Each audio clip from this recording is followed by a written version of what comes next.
Hey, Shalom, this is your brother Yawanathan. First and foremost, want to give all praises to the Most High, Yahweh, Bahashim, Yahweh Shai, Bahashim, Raha Kodash. Want to give double honors to the apostles and the elders of Great Millstone. Want to say Shalom to all the brothers and all the sisters who are pursuing this truth in sincerity.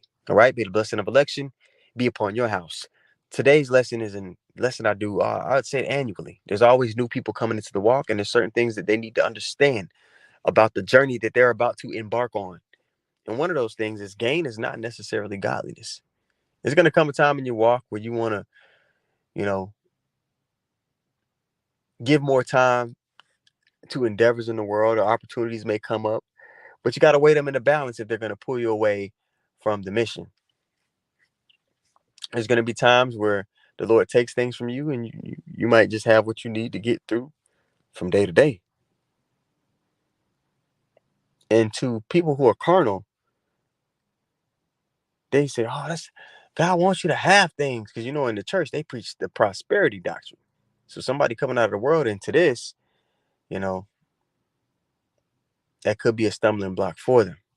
But you got to understand, man, the riches we're about to receive far exceed anything that anybody has here on this side. And you got to be okay with the pathway to get to that. All right. So, most people looking through carnal eyes, they look at material gain and societal status as a correlation to one's proximity to God. This couldn't be further from the truth, man. All right. We're going to get to enjoy the earth and this creation in fullness when the laws are put within our inward parts and the kingdom of heaven is established. Right now, man, we're under the curses, this is simply put. But it's going to be a time where the sole world power forevermore on the earth. And all the Israelites are going to have things in abundance, spiritual and carnal. In our time, wisdom is going to be with the lowly. When Yahweh was on the scene, he was asked about a rich man, what lack he at, right? And he told the rich man to sell all that he had and follow him. Because it's going to come a time for all of us where we have to detach from possessions in the world or even from people to cross the finish line, to get salvation, to receive it. Possessions do just that, man. They possess you. Look at Lot's wife. She looked back because she had great substance in Sodom. Money can be a defense. The scriptures do say that. But it does say what? The love of money. If you're in love with it, then that's when somebody's willing to do anything to get it, even transgress the commands of the Most High. But money can be a defense. But often the time, a distraction and a buffer from being in a reflective and broken and contrite spirit. Not that we're supposed to just be dirt poor, but we're supposed to have the things. Well, the Lord will make sure you have the things necessary to finish our course, which may look different and vary from brother to brother. So let's go to Proverbs 11. Get it here. Bear with me, guys.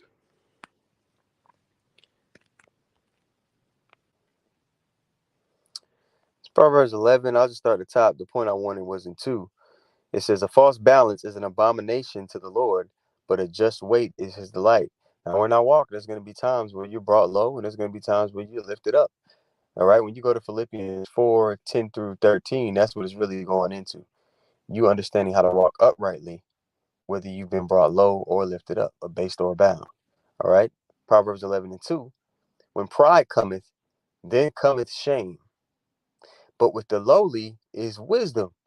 Okay. And the Lord, he kind of forces his chosen into positions to where they're lowly, where they're forced to, look themselves in the mirror, consider their ways, consider the Most High and what he requires of them, so that they could be used as utensils in the earth to forward righteousness. All right. Now let's go to I get that. So let me go to Psalms. It's another on my mind.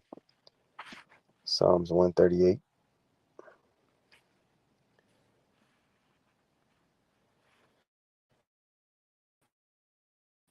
And 6 to go with this. It says, though the Lord be high, ye respect unto the lowly, but the proud he knoweth afar off. And oftentimes what money can do to a person and to their flesh is make that person think that they're greater than they ought to think, not realizing that the Lord maketh rich and maketh poor. He setteth up the kings and taketh them down. He setteth up the kingdoms and taketh them down. He has the dominion over the affairs of life and death, all these things. Money can cloud a person's, or possessions can cloud a person's spiritual vision. Now, when a person, is on a level, the Lord may bless a particular brother that it won't affect him that much. He might bless that brother with a little more possessions for the sake of him using it to forward the ministry, not just to have, but to forward the ministry, to be an asset unto the body in some kind of way. Not that he's just giving all his money to the congregation, but that he's in a position to where if somebody's in need or if something needs to get done, that brother has a heavier responsibility more so in that area than this brother may have or this sister may have.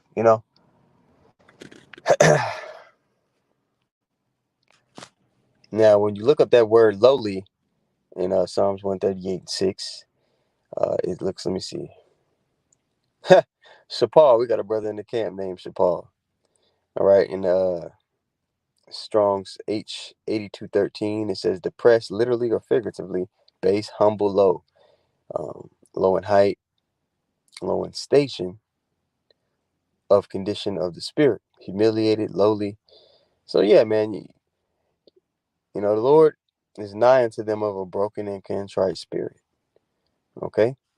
I also mentioned that the Lord has dominion over who's rich and poor. Let me get that. It's 1 Samuel 2:7. It says, the Lord maketh poor and maketh rich. He bringeth low and lifteth up. Okay. So right now we're just in the we're in the stage of being brought low before we're lifted up. And we're going to be lifted up higher than anyone has ever been. We're going to be made immortal. Riches can't get you that here on this side. And not only that, we're gonna forever be in our prime. Riches can't get you that on this side. We're gonna have complete and full understanding. Riches can't get you that on this side. We're gonna be void of sin.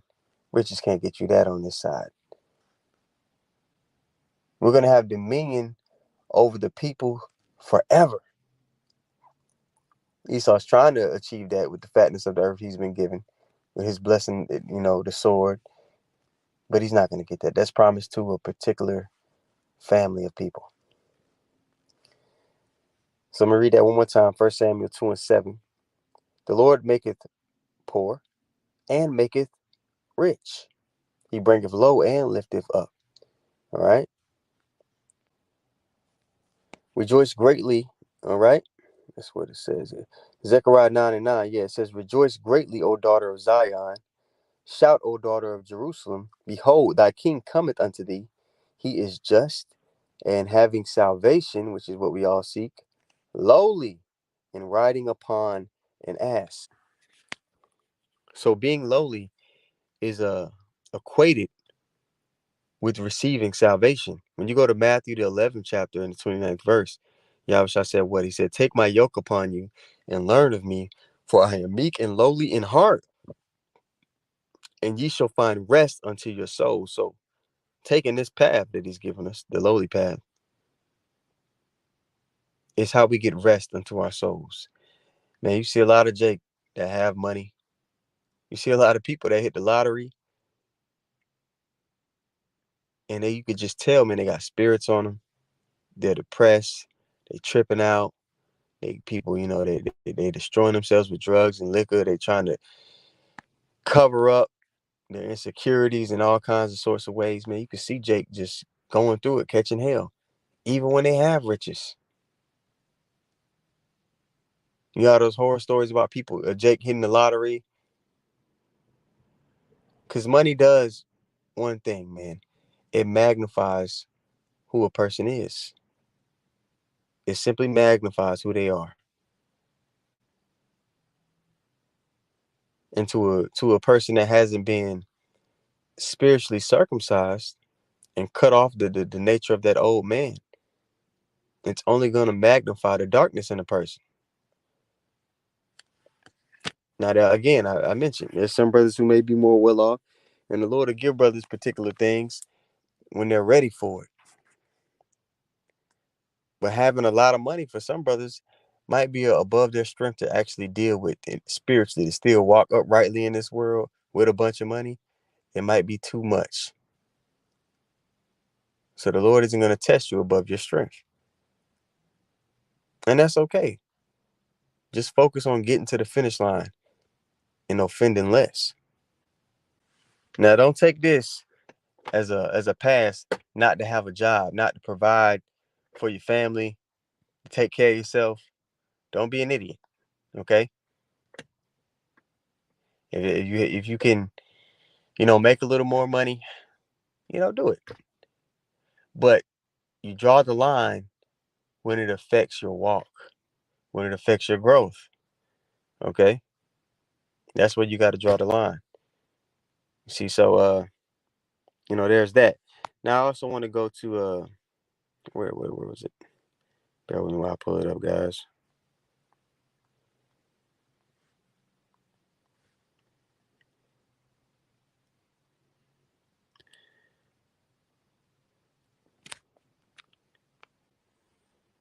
I mentioned a lot of these jakes. Make me think about this, these celebrity jakes. They have everything at their fingertips, but you could just see, man, that they just catching hell. They got having to deal with Esau. When you reach a certain financial station and status in the society, you got to get in bed with this devil, man. He has dominion over the currency, over the money system. And dealing with this devil is face to face, so that you could function, so that you could, that's your job to have to deal with this man. Oh my goodness. You can only imagine the demons you have to deal with. All right. So this is Matthew, the 4th chapter. I'm starting verse 7. Right. This is when Yahushua was taken up on that exceeding high mountain, and he was tested in this way. He was able to pass the test, right? He was able to say nah. But Elijah were put in this situation, and they didn't. Now look at him, man. All right, Matthew 4 and 7. Yahushua said unto him, also not tempt the Lord thy God. Again, the devil taketh him up into an exceeding high mountain and sheweth him all the kingdoms of the world and the glory of them, and saith unto him, all these things will I give thee. Now keep in mind, the Yahushua knew he was the first spirit ever created. He knew all this stuff belonged to him anyway, and he knew he was going to get it if he finished the course, and he was going to get it without the side effects. When this devil gives you something, you see those medicinal commercials he puts up, and at the end of the commercial, he starts talking all fast. Side effects maybe and death. You'd be like, God damn, why would anybody take that? And this devil's trying to manufacture his own blessing, his own immortality, his own kingdom of heaven.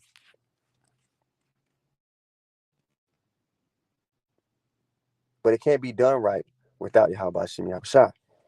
But he was tested here, right? Let's continue reading. This is Matthew 4 and 8. Again, the devil taketh him up into an exceeding high mountain and sheweth him all the kingdoms of the world, which belong to him anyway.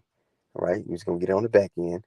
And the glory of them, and saith unto him, all these things will I give thee, if thou would fall down and worship me.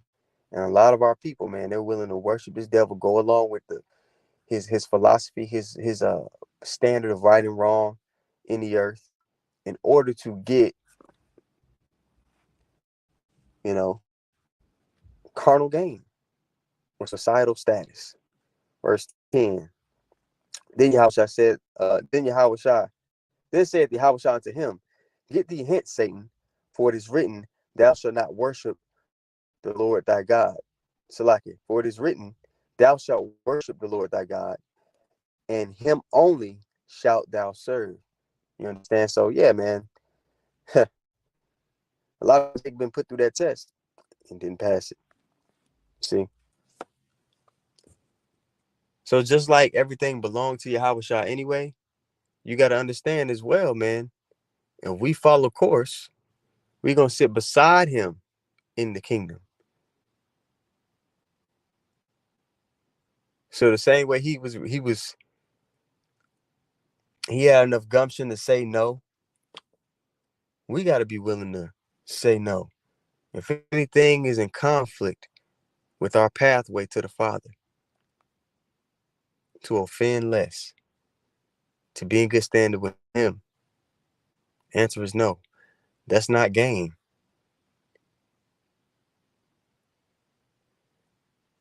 See, we see with the spiritual eye. So the riches that we're gaining here and we're building up on this side, the people of the world can't see them. And you can't see them with a worldly mindset. But they're getting ready to pay off. This investment is getting ready to pay off here soon.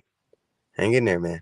So with that being said, Abaratazah, the lesson was edifying. I want to give all praises to the Most High once more. Yahweh, Bahashem, Yahweh Shai, Bahashem, Rakah HaKodash. Want to give double honors to the apostles and the elders, Great Millstone. Want to say shalom to all the brothers and, of course, the few sisters who are pursuing this truth in sincerity. All right? May the blessing of election